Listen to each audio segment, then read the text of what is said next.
But it's not over. The British continue their advance to get what they came for, the colonial ammunition stored in nearby Concord. Along the way, detachments of redcoats storm into local homes and ransack for weapons.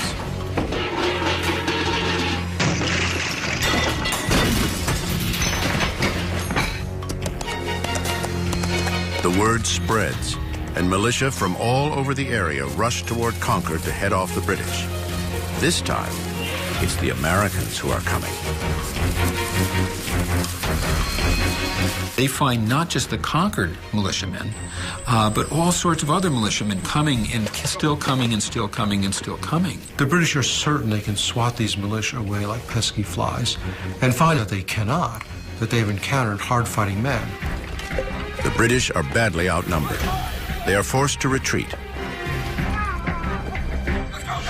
16 miles separate them from the safety of Boston.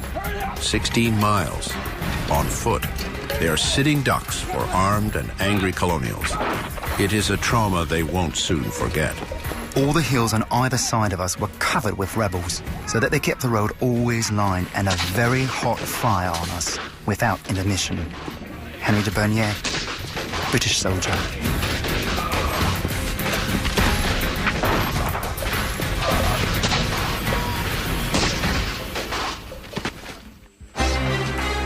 "20 hours of constant barrage bring heavy losses to the beleaguered British. 73 dead, 174 wounded, and 26 missing.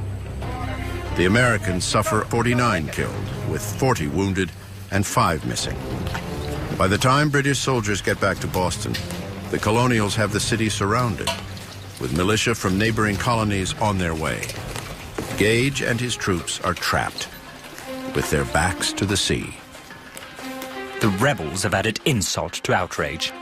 They have possessed the roads and other communications by which the town of Boston was supplied with provisions, and with a preposterous parade of military arrangement, they have effected to hold the army besieged.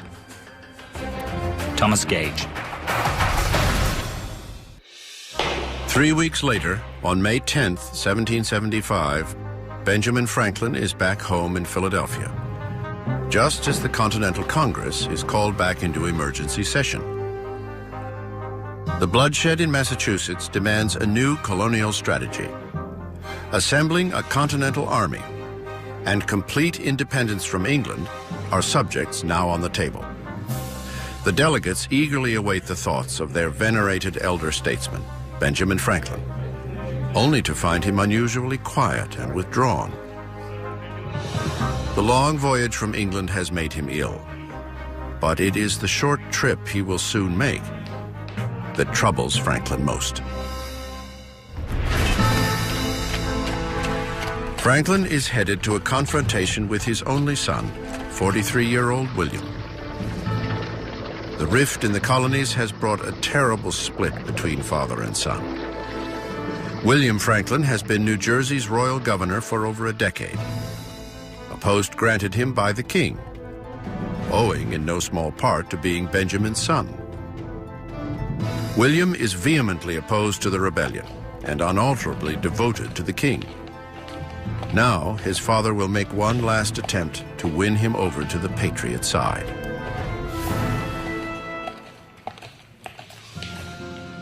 Once they were as close as a father and son could be. It was William who held the kite during his father's famous experiment with lightning. It was William who was his father's constant companion in the early days in England. But now, neither the strife in the colonies nor the humiliation heaped upon his father by the British turns William away from the king. Now, father and son must choose between country and family, but neither will bend. Like the growing civil war between patriots and loyalists, reconciliation between father and son is no longer possible.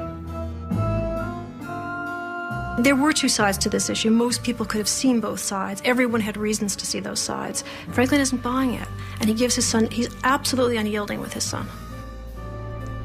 Nothing has ever hurt me so much and affected me with such keen sensation as to find myself deserted in my old age by my only son.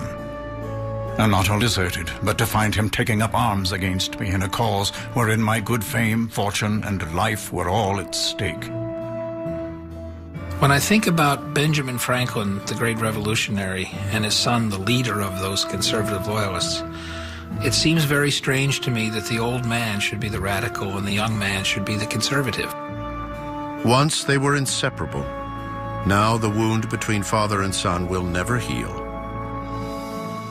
William Franklin doesn't get very good press in the American textbooks, but you know there were many others just like William Franklin. Which side are you on? That became the question. The political argument that tears the Franklins apart will also be replayed in thousands of colonial families. Politics have become intensely personal. Every American had to choose. Do I support the Patriots? Do I support the Loyalists? Is there any neutral ground between them? A bitter time is coming when everyone must choose sides, when fathers may have to fight sons, when brother may fight brother. There are twice as many patriots in the colonies as loyalists, but more than half the population just wants to be left alone. In the coming months and years, no one can remain on the sidelines. The ship has sailed. The revolution is on an irreversible course.